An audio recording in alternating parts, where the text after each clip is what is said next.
Today I came across a pretty funny meme on the internet. Yeah, it was pretty hilarious. It's pretty much the theme of the meme was a guy trying to, how somebody feels trying to talk people out of leaving the industry. So I kind of thought like, how did I get here? How did any of us get How did any of us get here? And if I was, I don't, but like if I was to leave the industry, what would I do? What would I even know how to do things? So what would be my options? And because I don't have an answers, and obviously we haven't talked a lot extensively about backgrounds or anything like that. I think it's a good time to reflect a little bit and just see what's up. Like how did you get here, Christian? To trucking, like in general, to trucking, not here, to trucking. Probably just like I want to say 99% of the people that got into the trucking by accident or chasing money. It wasn't like I'm not gonna lie to you. I wasn't the guy that running around in diapers, saying I'm going to be in trucking. It's I'm actually graduated with the major in economics, so in finance. And when I graduated, there was the whole 9/11 thing that happened, and jobs were scarce and all that good stuff. So my dream of Wolf on Wall Street was a little splattered. wasn't coming to reality. I did some stuff in high school, summer jobs and stuff, loading trailers, in a distribution center. So it kind of was around it, but not really, man. I was just a kid, just loading the trailers and getting out of there, right? But kind of had exposure to it. So I actually graduated. The only thing I could find that was calling back at the time was actually, believe it or not, FedEx.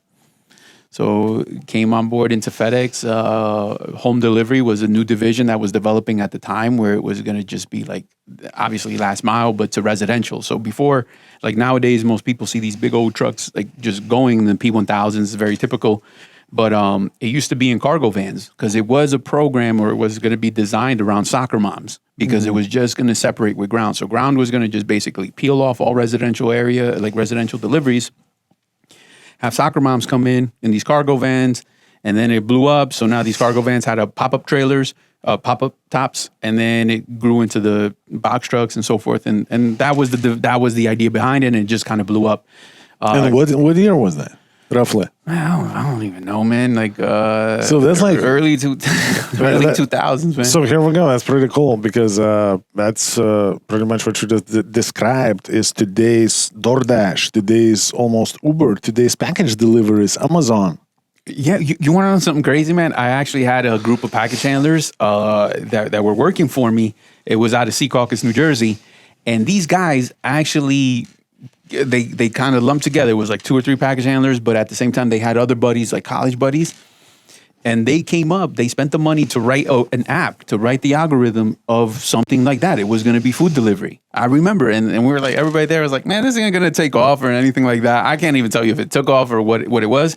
But they were Maybe that is the roots of a DoorDash. They were actually going to local places and trying to get them to participate into their app. So like when you opened it, they were going to be in there and put their menu on. And so I remember distinctively these guys talking about it, getting their little business loan and doing, entrepreneurship, man. You never know who comes out of where, right? Mm-hmm. So that was kind of how I got in, grew up the ranks to assistant terminal manager in the Bronx. And then went peeled off and did. It was always owner operators though, and like all those guys, they owned their own routes. They had equity in those routes, so that's how they were structured. They can actually sell those routes at retail at retail price. So some paid more than others. So can you elaborate a little bit more on that? Like, what does it even mean? All right. So like, let's say for example, we're here in Lakeland, right? Lakeland. So there's surrounding cities around Lakeland. One of those guys would own the zip code to Lakeland. That would be his primary route. And then let's say Bartow next door.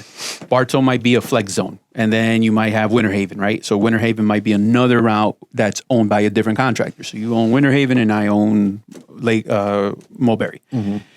That flex zone means if we don't have enough density or enough volume in my work area, they're going to flex me off a little bit of that flex zone so that I generate enough revenue to pay for my business. But my business, as long as I'm providing service, has a value to it. So based on how much money it can make and this and that, I could sell my route with truck and everything for 100, 150,000, and it goes up from there depending on where you're at. So these owner operators had something to lose. It's not like just an owner operator, you walk away with nothing. So if you're not providing the service necessary, FedEx just peels their logos off your truck and they see you out the door, and now you got a big ass P1000 outside with that. Looks like a FedEx, it looks like a duck, quacks like a duck, but it's not quite a duck. So you're stuck with that truck, and then you probably have to sell it. So these guys can buy and sell these routes back in the day. That's how it was. I mean, it's evolved to like now you can't just own one route. You got to own more than one, just because of owner operator laws and all that good stuff. But that's what these guys had built equity so they can actually, own it for a few years and then sell it. So I think that was a pretty good idea, because I think applying some ownership to the work, to the business, makes people just care more and actually try to provide that good customer service. Because if we jump in today's day, like the industry obviously changed quite a bit since back then. Owner operators have changed, and again, like different type of businesses, different type of approach to things. But I see a lot of impatience in the business these days. So it's kind of the idea that at some point I was trying to sell to people that, hey guys, let's just build this perfect place for everybody to get their stuff delivered. That you call Voyager, and we will take all your headaches and your loads off your shoulders. Never became a thing, really, because nobody cares. Everybody just cares about today. And if a customer or a broker, if the owner operator is happy with the load right now he's happy. Tomorrow, something a little off, and it can go very quickly off this, off that, and I don't give an F, and here we go, and without any kind of accountability for like, man, I'm gonna get a good load from these people tomorrow. I mean, this is just like a bad day or something. Yeah, so imagine that. I mean, if you can, just like an Uber driver or like anything like that, there's nothing from stopping that guy from working today. Yeah. Right. So and they purposely like, hey, on your spare time, when you want this, that. So where's the accountability to make a business thrive? Like, does anybody really know what goes behind making a business grow and the dedication behind that? Any type of business. So again, you'll have Uber guys who probably make no money, and guys who make a lot of money. I don't necessarily want to say it's the zip code that makes a difference, but it probably does. But also work ethic behind it. Like, I think that's one of the biggest pillars. So in this environment, because you have equity in this route and they can take it from you, and you have nothing, that was leverage. You really created leverage. So it's kind of like, yes, it's your route. You're working to build it, but at the end of the day, we can take it from you. But just like anything else, right? Like, so you're an employee somewhere, right? Okay, maybe it's not directly service levels, but you have metrics. You have a job description. If you don't meet your job description, they take your job from you. No, I get that part. But let's say, well, I assume if you fit within the rules and the culture of a company, we can't take it from you and sell it to somebody else, or we can to a lowest bidder, let's just say, or to a highest bidder. What, FedEx? Yeah. No, so what would happen is, like, let's say you weren't meeting service levels. They will take your route, and then there's either going to be the choice to outsource it, and like somebody's in line already for a route in the beginning. But remember, once this grew steam and things have been worked out and all of that, now it's just business. right? So now the terminal manager is going to look at in-house, because now if Christian over here has been providing such great service and he can manage his route, hey, would you like another route? And now what's the easiest thing to do to cover those routes? FedEx doesn't really want to go rent Penske trucks and hire temporary drivers to service a route. Who are not going to show up. Who are not going to show up. So what do? They tell the guy, hey, have another route. The guy goes, gets a rental. Now the guy, instead of having one helper in his truck, he hires another helper that maybe was a package handler.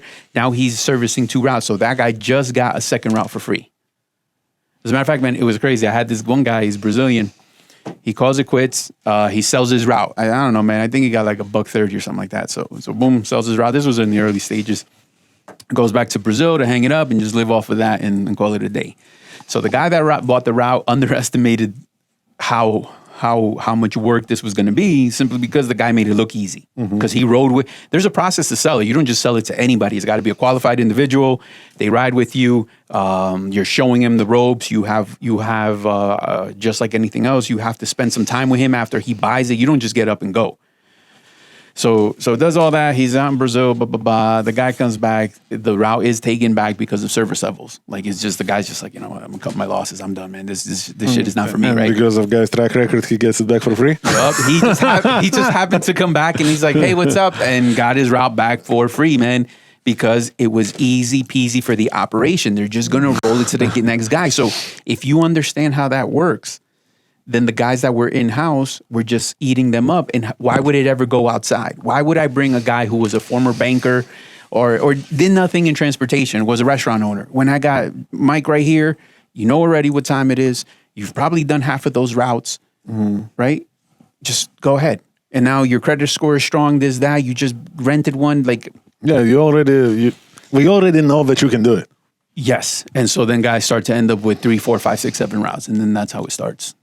And then you sell it again. Because of anything. Like, also, man, like, hey, listen, this is your service level. It's already like a couple more hiccups and you're going to lose this. So, you know, I'll give you 50 grand. Ah, man, this thing's worth 150. Okay. By the time you find a buyer, do you even own this? Yeah. Okay, man, 50 grand it is. Did I say 50? I meant 30. We making a deal. We still talking. And then that's how it becomes, man. It becomes market value. Like, that's what I'm saying. Like, it's just that. So that was that. And then after that, I stepped into, it's unique, man. Before imaging, we used to pick up process checks at banks. So if anybody's been to the bank, I don't even know online banking nowadays, but like on the wall, there's the ATM, and then there's like a metal box that's flush on the wall, which is, has a keyhole, and we would go open that up, and inside would be a big leather bag, and everybody would think it's cash, but it's really not. It's just processed checks from the bank. So all of that had to make the Fed in Philly or up in Connecticut in order to get some interest money on that. So we would drive around. People in their personal cars would put them in the firebox, these like metal fireboxes in the trunk, run around. They would all meet up in line haul. And then we take it to an airport or to actually Philly itself. So we would do a Teterboro Airport in Jersey, man. It almost felt like, man, I don't know if you ever seen like Narcos or like Queen of the South or something like that, man. I felt like because it would be a private plane, and now all these cargo van shows up, and we're just throwing like these leather bags inside of a little plane on a private airstrip, and it's like hitting. It wasn't nothing illegal, but did anybody ever get kidnapped by the people who didn't know it's just a Nah, you would probably get bunch of paper? You probably get sometimes people attempted to get bag snatched or something like that, but not as frequent as you would think or anything like that. So I did that. We picked up until they went to imaging, and then that kind of went away. So what we would do is, because that's not enough money to do that route, and that's done at the end of the day. What we would do in the mornings is these guys would do McKesson, Amerisource, and Cardinal Health, right? We would deliver the pharmaceuticals to actual pharmacies. So if anybody's ever seen when you're at the pharmacy, CVS or whatever, you kind of look to behind the counter, there's going to be blue, red, we would deliver that. And I would have all the narcs because like a lot of these pharmacies can now stock up anymore on certain items. They have to be delivered because of theft and stuff like that. So my guys would do the AM delivery of that, get emptied. So they deliver the totes, pick up the empties. And then on the way home, it's already afternoon, and that's when they would do their bank route. So they had a full day. They'd have 2 routes, one in the morning of pharmaceuticals and one in the afternoon in banking. And so just jumped into doing that. That's when I kind of went from operations to I picked up a really good. I liked it, man. It just kind of spoke to me. I became good at it as far as recruiting and stuff. And then by the time that's when I went to doing intermodal. So I did all the port work, rail work, all that good stuff from up like Massachusetts all the way down to Florida. That whole East Corridor was mine, and we just did a lot of port work, containers, rail work as well. And I really just specialized in just recruiting though at that point. I mean, recruiting drivers, recruiting customers, recruiting owner-operators. Everything was based around owner-operators. So just recruiting owner-operators to do that. Also helped with, like, we started up agencies and stuff like that. So did a little bit more than the average bear. I'm no genius, nothing like that, but just kind of lend myself to learn more always and learn the inner workings. And then what we would do is they just started, like, signing up agencies. So you'd fly down, open up a terminal, and stuff like that, and kind of show them the systems and things of that nature as they onboarded there.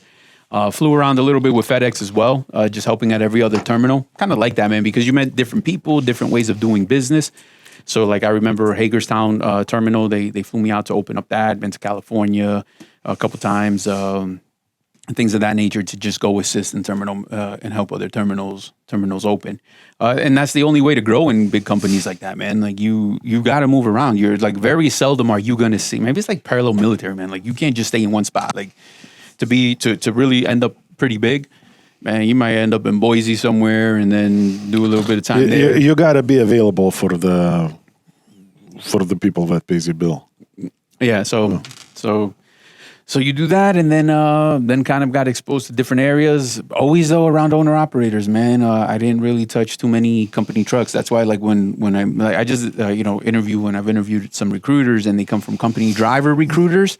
I think it's so different than an owner operator recruiter. Or I don't know if it's because I've spent time in operations and I've been on both sides of the fence, which kind of gives me a better understanding of that, or just in that typical recruiter who just kind of rides the desk, man, and doesn't really know if they're recruiting a nightmare into operations or a asset. Yeah, because I think to a lot of big companies, in my opinion at least, recruiting is more as almost like more than like a telemarketing or sales.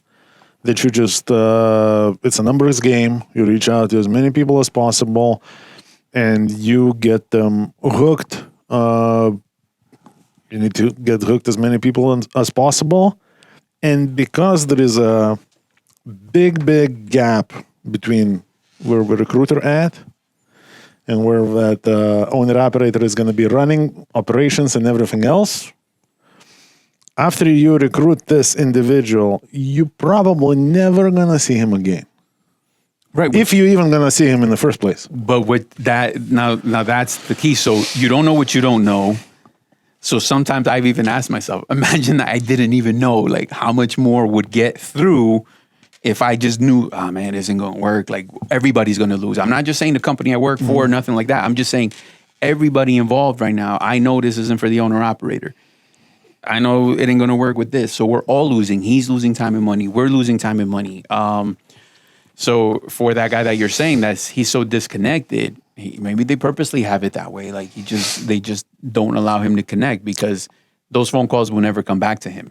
Well, and I can kind of see that a little bit because imagine the recruiter that's also involved with a lot of day-to-day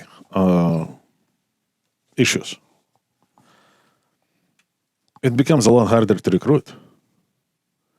Yeah. Because if you're just a recruiter, you're never exposed to operations. You don't even know what happens. You're just like, okay, we pay this much. This is the package 1. This is the package 2. This is what's up, man. What do you want to do? Blah, blah, blah. Wrap him up. Run through all the screening, qualifications, pack him up, hand it to the people in the orientation, and good luck, future millionaire. And you're and let's say whatever it is, man, let's say it's just paying X amount of money. So I don't know. Let's say guaranteed $5 amount. That's what they gave you. And you've never viewed a settlement check. that recruiter is standing there because that's all they really know. They believe that into the core of their body that's what's happening out here. So now he's preaching that, and nobody can tell him different. And so maybe that's why it's I think it's also kind of we talked about this a little bit on one of the earlier videos. Some ads out there, the recruiting ads, when I look at them and actually talk to some owner operators who would mention something similar to this, we would say, all right, we got all these great paying loads right here. We would list the lanes. Mm-hmm. But here's the problem. There are gaps. So, and then I'm thinking to myself, all right, so all we do, we just take a list of everything that we did in a week or whatever, and pick everything that's, let's say, over $2 a mile, and throw it on that board. What about all the backholes? Hold on. How did he get there? Yeah. Nobody talks about it. And I think when the recruiter is so removed from day-to-day operations, he's not really dealing with that driver. Mm-hmm. So the level of responsibility is null, nor there are supposed to be any, because if the guy is not exposed to the industry really, really deep, he doesn't even know. He just sells the dream on his worksheet, and that's it. Yeah, there's no cause and effect. Yeah. So when you've been in that cause and effect, then you know what it's like, and you know what it's like to come into your operations and you're down a couple owner operators, and you know, hey, but they promised me this much, and I'm not getting this, and you've kind of dealt with that. That's, I think, how I evolved into it, because I was like, you know what, man, let me do this for myself, because like I don't want people coming to my terminal under false pretenses, because it doesn't help anybody. It's just like, it's a waste of time and money when you think about it. And now I got one more problem than actually than a tool to solve it. And that individual is not making money, not only for himself, for a company. Yes, exactly. Yeah. So that's actually probably what prompted me to be more proactive into finding my own people. And so that's how I kind of rolled into it because of that, man. I was just tired of suffering. I was like, you know what? It's going to be less effort to do it myself than to just continue to solve this problem that somebody is causing me. And just kind of like started recruiting my own terminals, my own routes. And so now let me ask you this, since we're on this specific topic, how does that? How do you think that have affected everything, your perception and the whole thing? Because going from list of, here's the package 1, package 2. All the good news, no true exposure to the settlements or anything like that, unless the company said, okay, give Christian this settlement, that settlement, and this settlement, so he can have some examples. And now you go to something a lot more in depth, to where there is a lot more involvement. Did it make it harder, easier, more challenging? Well, I kind of think the way the chips fell for me was actually like that, but in reverse. Because remember, I started in operations. So by the time I went to recruiting, it was just an ability to give me access to your TMS system, whatever it was at that time, right? Or like whatever it was, Rockhopper. TMS system, you mean like transportation management system? Just anything that they use. Like everybody, some people use like Transport Pro or whatever the company is using. And then I already knew how to troll through settlements to find my answers as a recruiter, because I came from operations. So now I already know all the lessons I've learned in those 10 years, man. Like I already know the recruiter selling, one recruiter is like, hey man, we recruit and it's $7 a mile. I'm like, okay. And just pull up the last settlements for the last 3, and I'm like, $7 a mile. So like I'm already connecting dots. Like, so it was easier, as opposed to like, I got off of this, like, I didn't come as a recruiter into reality. I came from the reality into recruiting. Into recruiting, yeah. So for me, it was the other way, but it changes perspective. What I did learn is people's expectations and people's willingness to believe what's not real. Like that was a culture shock. Like why would you even think that $7 a mile is going to be feasible? I don't know. I actually had some of those like so-called compliments. Compliments when I observed a couple of times. Let's say you're talking to some owner operator, just a guy checking us out or whatever, and now you're giving him a lot of information. Pretty much the information that the individual, as we would advertise, like any video that we make, any advice that we suggest, is going to work anywhere you go. It doesn't have to be Voyager. Right. If you choose Voyager, though, you're in a better place. Ding, ding. But just hear us out and listen to what we gotta say. Apply that to your day-to-day life at work, and you're gonna be in a better place. You will make more money. You will be more successful, no matter where you're at. So, and the individual having like a blast, like I can see, like he never heard it before, like, and he's like, man, you guys not fucking around. You're like, for real, you're telling the truth.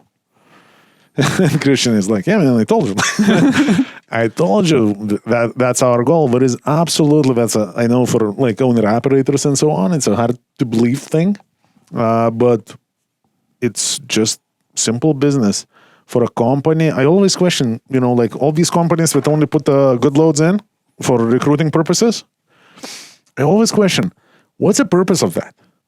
Because you only selling pretty much fake goods. And even though those goods are real, but by adjusting them so badly, you turning them into fake goods by eliminating everything that's less than ideal. And all you're doing, you're just causing a lot of traffic of a lot of unhappy people that are not going to last.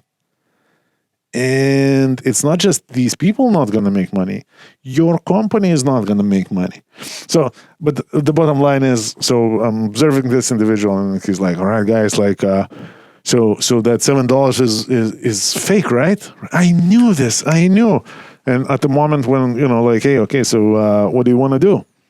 The guy's like, man, you guys are the best, but I'm going to go try those $7 a mile first, and then we'll see what's up. Yeah, and then what happens? Like plenty of times we've gone through that, but patience is key because in that even guys have come after trying the $7 a mile and it didn't quite work out.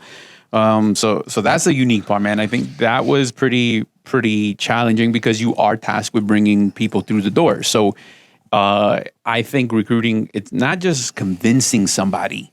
It's really like identifying, is this person coachable and manageable? Because once they are, then at that point, now operations can help mold an individual, and provided your operations team is strong, right? Now they can help mold this individual into being a better business owner. And that's the secret. That's where people become successful. And then when they're successful, then the terminal is successful and everything else starts to align. So again, like, and you have these conversations all the time, like even just today with the recruiting, and people are like, customer freight, this, that, these guys aren't loyal. Who said a customer would be loyal? Because like these books right here, right? Everybody's seen these books, right? That's kind of always my thing. Like, let's say we manufactured these books and now we got to get them out of Florida. So while the rest of the world is paying $1.20 out of Florida, why would we pay $3? Why would we pay $3 a mile?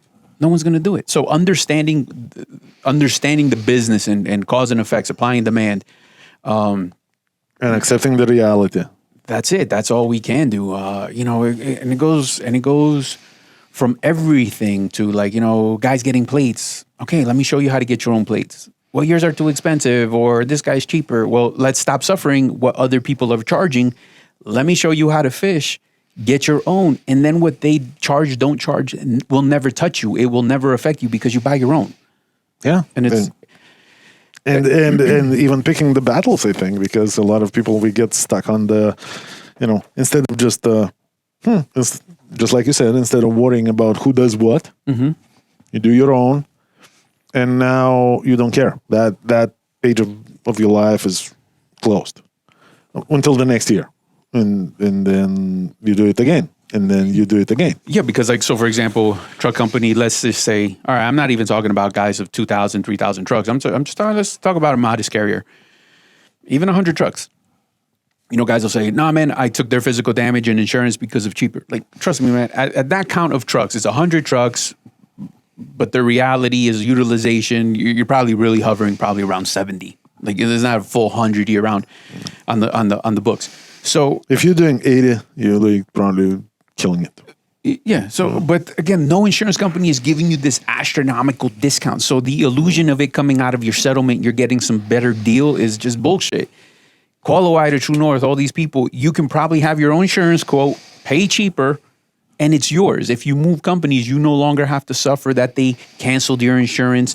You don't have to play the game of like, this is my last load, but I can't tell them because my insurance okay. Like a lot of these like inner ugly things get eliminated just by making yourself stronger. So that's kind of where I say like education is king, man. Like it just, but you know, I guess some people just want it. Like, I mean, do you have the discipline to cut a check every month? Probably do it for your mortgage, your car, or then just do it for insurance. Like, what's the big deal? But now it's yours and you no longer are entangled. So I do find value in that, in coaching and educating through that platform, because the more independent you are, the better it is, especially on the pieces that you can control. And that's the beauty about this owner operator thing. You get to decide how much you want to be tied to that carrier. Yeah, I think that's being owner operator. To a degree, it's all about, a lot of that is about money and about freedom. And the more parts you have on your own, such as plates, physical damage insurance, and so on, the freer you are, and the more movement is always going to cost you money. But let's say sometimes you may have to move here and there, right? The more pieces you have of your own, the less money it's going to cost you, just because of logistics of it.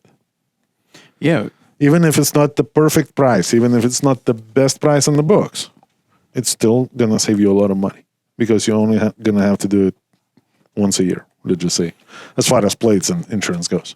Right. So like that's what, you know, like, and even in that educating and recruiting, just tell guys the more independent you are, the better it is, especially in scenarios like, you know, every now and then you get these owner operators that are very specific because they have some, whatever, religious thing or something going on that they have to be very specific about how they run. Right.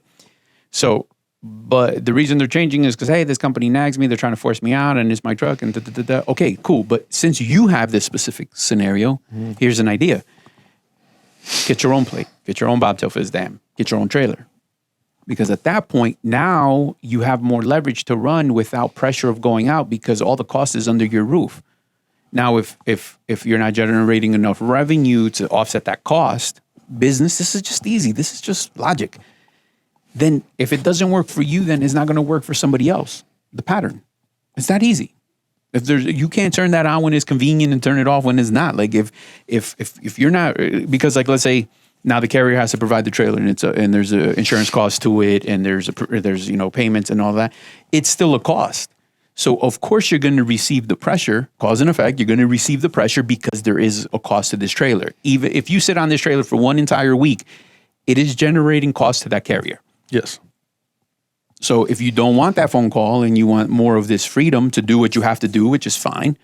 If it was his trailer, his insurance, and everything was on him, would the pressure be the same? No, because at the end of the day, that's your business. If you can afford to sit with that brand spanking new trailer, good for you.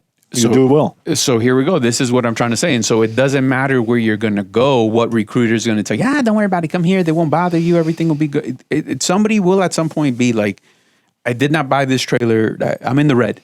Somebody's going to count money at some point. Of course. Yeah. And so here we go. So through education, like, hey, listen, you want a little bit more freedom? Cool. That comes with a little bit more, you know, more responsibilities. Yeah, for sure. So you get you got your own trailer. You got your own physical damage insurance. With the money and everything, man, right? But can it buy your freedom? Yeah, right. There you go. Yeah, and then the companies are gonna pressure you less on working.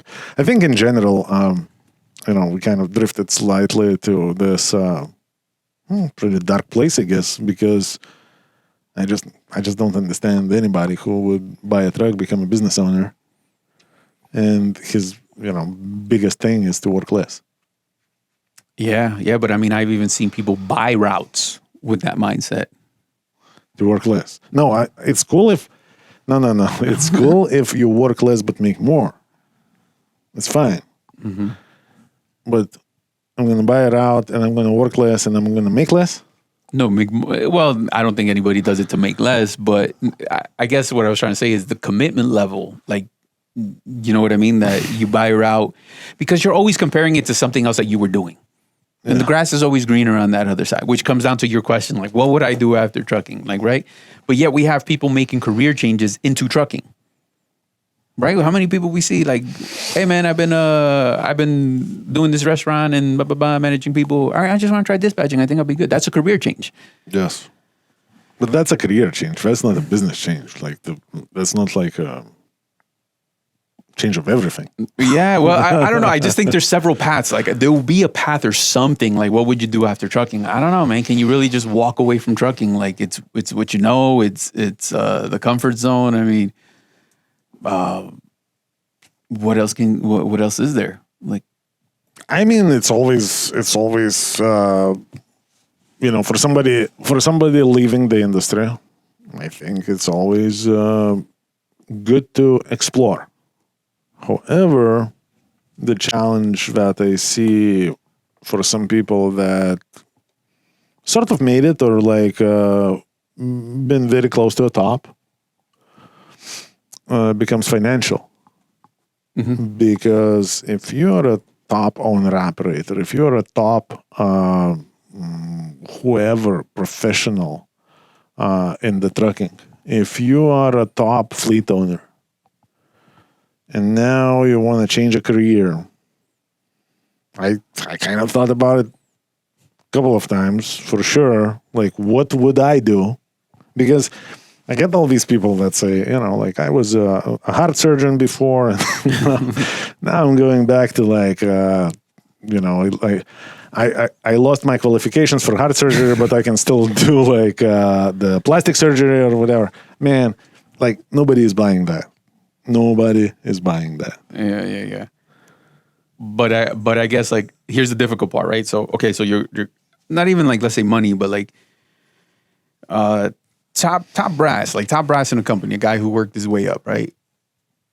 Also, what allows you to be there is the years of invested in walking the path in the trenches and picking up tools as you walk along the line that has made you so effective at what you do. Right, I'm just talking like that safety manager, like top brass or recruiting or director or all that good stuff up there. That is the talent like that took years to develop. And those individuals kind of make it look easy, but because they've been through so much, we never look at that or like it's very hard. So for me to go enter the market of like, let's just go say, like my good friend does has a good tax agency, go do taxes. I understand business. So at the same time, I understand the many years of investment that it takes to learn the nuances of the ins and outs of the, like, it's not just something I'm going to read a book and go do it. So do I have that time? Like, and that's the challenge, the time invested already in yourself within the industry, the time it would take to learn something new, the time to learn something totally new. Yeah, and like and also like, and don't forget, what you know, it's up there already. You can't unlearn. Like, I don't want to say you can't unlearn something, but so take my dad, right? So retired age, and blah blah blah. He takes he's been in transportation as well, like DC, more warehousing and stuff. But anyway, so it's time to scale it down. Goes to work at Lowe's. And he's just like, oh man, I'm gonna be the dumb guy in the aisle, man. I'm done. I'm done with solving problems. I've done this shit for too long. I just want to I'm putting shoes in a box, Christian. That's what I'm doing. And week 1, week 2, week 3, and then he can't this level of go, and this level of resolving issues. Check in with him, and he's like, hey man, they promoted me. I'm like, good? And he's like, I don't fucking know, man. Like, he can't just stand there and be that guy. Like, he struggles with that, man. And so now, like, so there you go. Now he's in charge of a little department, like, and against his will, and like, damn it. And he didn't even see it coming. Yeah. So then, I'm like, why don't you switch up? He's like, because I am who I am. What am I going to go do? And like, I'm going to be the same guy somewhere else. So he's like, fuck this, man. So here we go. Like, he just wanted that, like, kind of, he tried to be that guy, man. Like, just to show up, do my time. I'm not going to lie. I've tried that too a little bit. And my wife was like questioning me right away. She was like, all right, how long is that going to last? I'm like, forever. It didn't last. It didn't last because sooner or later you can be a little exhausted, tired, but once you catch a breath, you kind of, without even paying attention, you just start getting involved. Yeah, so I wonder, is that a character? Is that something that gets developed, or it was? Because I remember, man, like I told you, my started with my pops, he loading trailers and shit, but he put me to clean bathrooms, man. Like he didn't, like I didn't come in as, hey, that's Franklin's kid. Nah, man, it was just cleaning dirty ass bathrooms, drug driver bathrooms. Like just, I was on Wednesdays, man. I still remember, and my mom was like, hey, why you got your son doing that? And he's like, basically stay in your place. Like he'll be better for it. So I am, but at the same time, I remember loading a truck, and the guy was telling me, he's like, man, I've been loading these trailers. I'll show you how to do it for 15 years, right?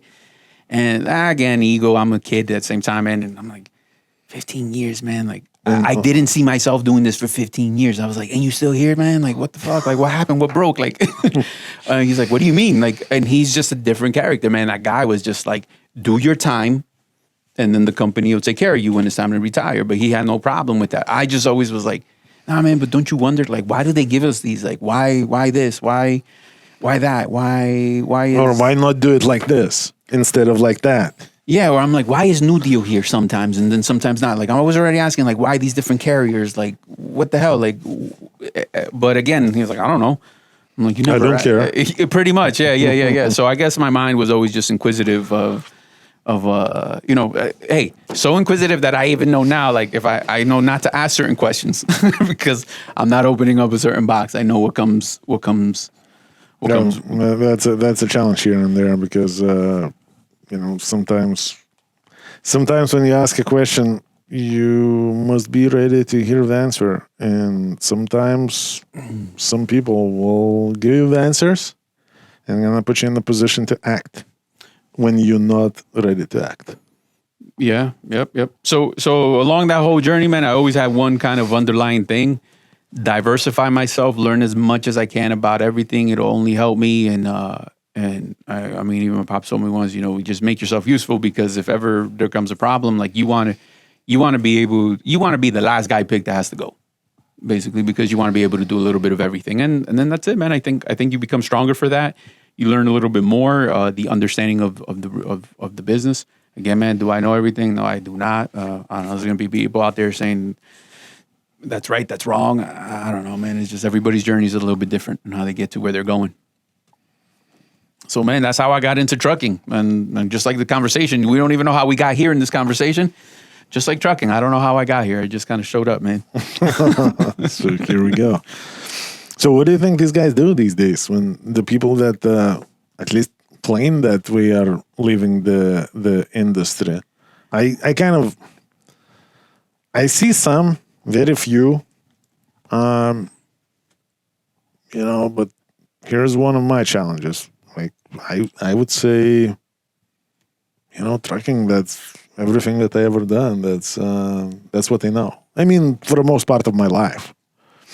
And here, especially these days, we hear again and again and again a lot more, even though, those memes we float around, like about people leaving the industry. And we see more and more people that so-called left the industry. Somebody who was an owner operator had things, going for them or whatnot. When the market took a downturn, we bounced with, in many cases, with false illusions. And now we see a lot of people coming across that, man, I'm trying to get back into the truck. But the problem that I created when I bounced in a way that was less than ideal. And now I have a repo on my record. Now I have this, now I have that. Or even if it's not that, now I have this beat up truck, overgrown with trees and brush, and it's not gonna work. And as a driver, I can I struggle to make the money to put it back to work. And then as you start talking to them, and sometimes you say, don't be stuck to this truck. Get rid of it. Grab another truck. Right now, dealers are offering all kinds of programs because not too many people are buying trucks. Yeah, so I think when people when they say I'm going to leave the industry, so I think there's a couple factors that nobody talks about, right? Because they want to be politically correct, and if you're for a big box company, nobody can ask. But the reality is, did you play your cards right? Look, man, there's a lot of owner operators, just like employees everywhere, live check to check. Yes. Do you even have a choice? And so for maybe somebody who does have a choice, we don't know the other side of the fence. Maybe they played their cards right and the spouse makes decent money and then they can play this game, this duality of like try, not try, try, not try. Let me give it one go. And maybe we played their cards very conservative with purchases and everything else. So and I think that economic state behind the scenes is a lot of whether you can or cannot make that certain change.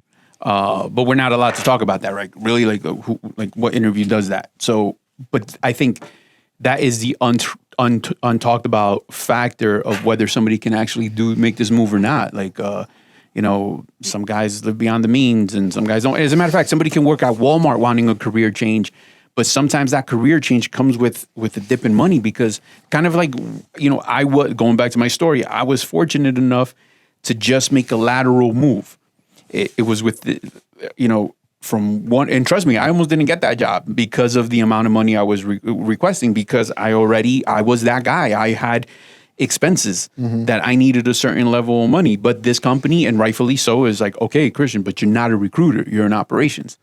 But I had to set the price and I'm like, look, and at first it didn't, and I was like, all right, hey, I appreciate it, but if it doesn't work out, this and that. And probably like 2-3 weeks later, they gave me a call. So shout out Road One, but there we go. They made that official transition that I went just straight to recruiting. Somebody had to take a chance on me, but that lateral move doesn't happen for a lot of people because it's kind of like, imagine, man, a broker who is killing it just on the broker side, killing it, man. Okay. $5-6 million in revenue by himself and all this stuff. Can he just come in here and be a dispatcher? Can he just be a safety director? It really depends, man. Because as a broker, you have a luxury of being a lot more aggressive and a lot less. But can he manage the owner-operators, how intimate we run? It's just different. That's what I'm saying. So that depends, is that risk? And then that money, is it there? Like, right? So that is the piece that yeah, because a good, strong broker that's killing it, he can be a cut and run type of guy and still make it. And in some cases, the more of that cut and run he does, the more successful sometimes he can be. On the carrier's end, now you have to always complete the circle. You don't just make a sale and move away. You go from one sale to the next sale to the next sale to the next sale with the same customers. And you have to play the game right. You can't be just cut and run. Yeah, it's funny you say that, man. Like, I actually went to go change the oil to my car. And so I got a Honda. So you go to the Honda dealer and man, like there's like 10 dudes outside just waiting for you. And I'm seeing how hungry these guys are, man. Like, you don't even get out of your car and it's like, boom, like, hey man, what you want to buy? But trade this in right now. And they're just all over you, man. Like, trying. There's actually way more salespeople walking around than actual customers and stuff like that. But no one's like, I guarantee you, there's probably guys there that make a boatload of money just because they're down for the cause and they do it. But it's interesting to see how, like, even in that, like, somebody might say, nah, man, I'd rather go sell Lexuses or Beamers or something like that where the environment's a little bit different. But how many of those are you selling on a weekly? Like, who knows? Because I'm not in that field. I'm just kind of... At the same time, like my life, knowledge of life tells me one thing. If you suck at selling Hondas, you're going to suck selling Bentleys. Yeah. And if you're good at selling Hondas, you're probably going to be good at selling Bentleys. Yeah, but it would take your dedication to just jump in and give it some time for you would surface among everybody. Like you'll grow. It's just a matter of you got to put in the work. Yeah, I think that's kind of somewhat a challenge in the industry these days too, because sometimes the turnover of people in the trucking industry gets shorter and shorter. I mean, the amount of time people last in the certain company, in a certain field of a company, and so on. And I've seen a lot of people that, we say we tried, we didn't. We didn't. Like how can you say you tried if you, let's say, owner-operator who only lasted a month? And if we go into accusations, we can play that game. Oh, the company sucks, the freight is cheap, is heavy, blah, blah, blah, blah, blah, right? Yeah. That's easy. But if out of those, 4 weeks with a company, you never worked a full week. But I agree, but you see it all the time, right? So like bringing somebody into the office, it's rampant everywhere you go. So you'll read a resume, right? Like improved retention by 33%, implemented policies and procedures that decreased OSHA accidents by 32.4%, improved margins by 3%, blah, blah, blah, blah, blah, all that. And then you look at the time from June of 2022 to July of 2022. How the fuck? The numbers aren't even out yet. Like, how does this, like, there's not, what world experience tells me, there's not even enough time to see an impact. You just got to know people's names. You just barely. Or you were the guy that paid attention to the sign by the on the wall of warehouse saying like, "Oh, this month's accidents 0." Oh, I must be a part of that. So here we go. Like, did this guy even do all of this? Like, that's what. At least he paid attention to the sign. I know, but like my world experience, cause and effect, guys. Like that's what, like, I have to think. Okay, let me keep reading. But like already, man. Like, so if you're that guy doing that, you got to have some answers. So, I don't know. Did that guy really cause all that? Because let me tell you, if that guy did that, it's okay. Like if you can do all that coming into work, I'm sure that place would be. If you're like, listen, man, I just want to come in once 1 week out of the month.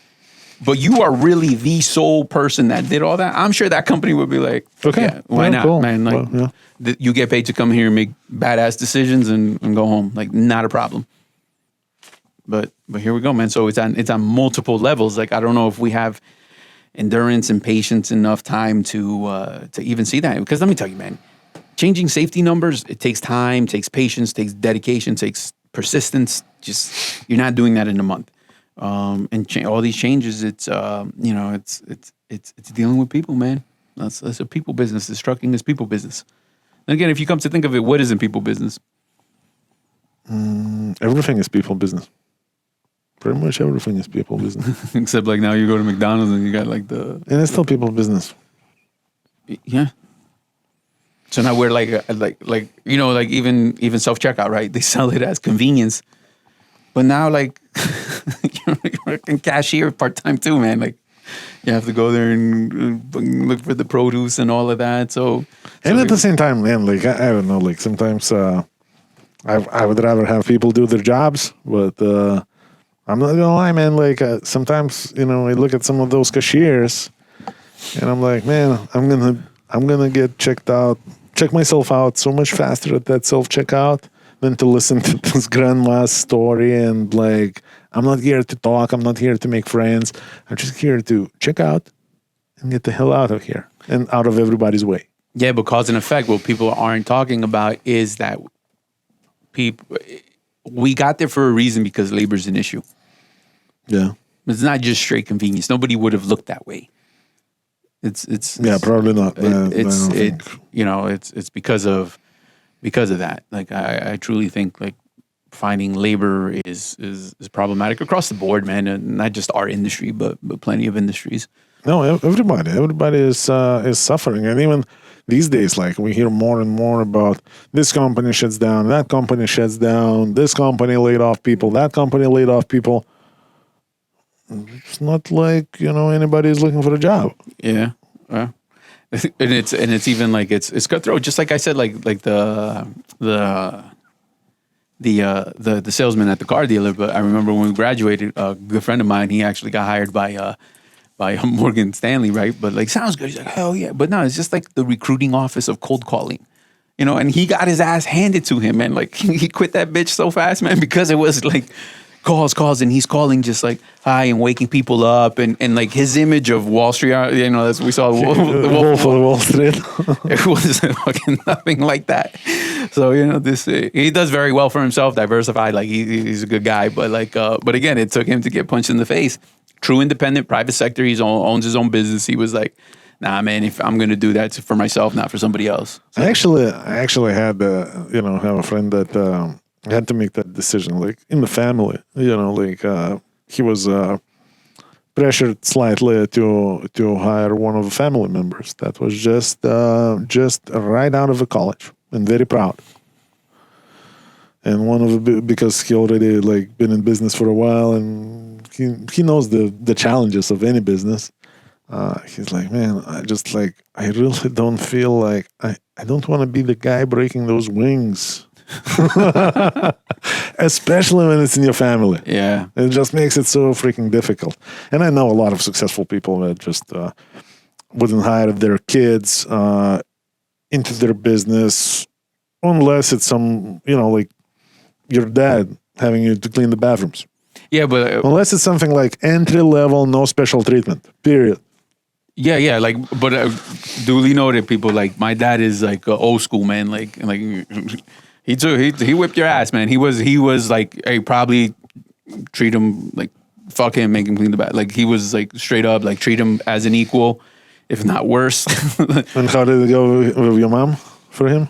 Nah, he's like, hey man, I'm raising men here. Like get out the way real quick. With respect, but like he's like, nah, he didn't play that.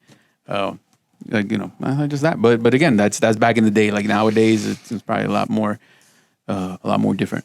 So what would you say? You know, like let's say if you have to choose to bounce from trucking industry because apparently everybody is leaving. Mm-hmm. What would you do? Man, I don't know. That's a tough question, man. Honestly, because of economical stuff, it'd always have to be somehow tied into it. It has to be. Well, like, man, you can't steal my answers, man. Like that. No, I was prepping that one too because at the end of the day, I don't know, man. Like I just feel that, you know, like learning something totally new. I already have a level of expertise in a lot of aspects of the business. Some is slightly neglected. You know, people fall asleep on the glory. But at the end of the day, I know what I know. Mm-hmm. And I know myself that I can get stuff done if life press me hard enough. Yeah, so kind of like what you were saying, if I had to do something different, like let's say it was like, just because we talked about my buddy, like the taxes and stuff, like let's say I had to do something and I'm like, oh, let me try this. I can't stray too much. My niche would be owner-operators. Not that I would know anything about doing that, but I speak the lingo and the language, which would be a lot better sale for me to develop my skill. Plus, also, I think, you know, the management skills and everything else, that's anywhere you go, just like we discussed earlier, is people business. Yeah. So anywhere, like just about when we talk about trucking and we tell you guys, like, hey guys, just do what we tell you, what we speak about. You don't even have to come here. If you come, you're in a better place. But if you don't, you can create your own better place. Which you know, like, yes, because maybe all this shit we're talking is not even as hard as we think. because check it out, man. How many people are out there, like entrepreneurs and people investing and all that are just looking for people that can execute and solve problems? Doesn't even matter where you're coming from. Trucking, banking, this, that. There's an entrepreneur out there that needs help that is like, I just need you to solve shit. People that needs to solve problems. That's people business. Connect dots. That needs somebody to connect dots. That's people business. That needs somebody to have that sense of urgency and ownership. That's all people business. And then he's like, I'll teach you the rest because it won't be that hard to learn. But I just and you know what? I think I agree to that. I agree. It would be a shock to my system. It would be a shock to my system to go over something new. But at the same time, you know what? Maybe for real, it wouldn't be as challenging as this conversation was supposed to go like. Yeah, because I think because I know like this guy, he's just involved in a couple different projects and all of that, and he's begging for one of his guys, like confidants that have been with him, that would just, he's like, oh dude, if one of them would just set up and like, all right man, just show me the ropes, I'll connect dots, he would take care of him, and because he knows that investment would free him up to do other things, so he's not looking for that like fully experienced person, but just a solid dude that could just. But how many times, like even here, like how many times we came across like solid dudes that kind of sort of have a track record and everything else, and then nothing for whatever reason, nothing. Well, that's the filter system, man. That's across the board. Like, trust me, he didn't hire them because they were like, hey, I'm not your guy, but I do all right. No, everybody's going to talk the best. Because remember the resume I was explaining? That's why everybody is like, I don't know. Like, that's the numbers game, man, for so many people. All right, so guys, what do you think? If you would have to bounce from the industry, what would you do?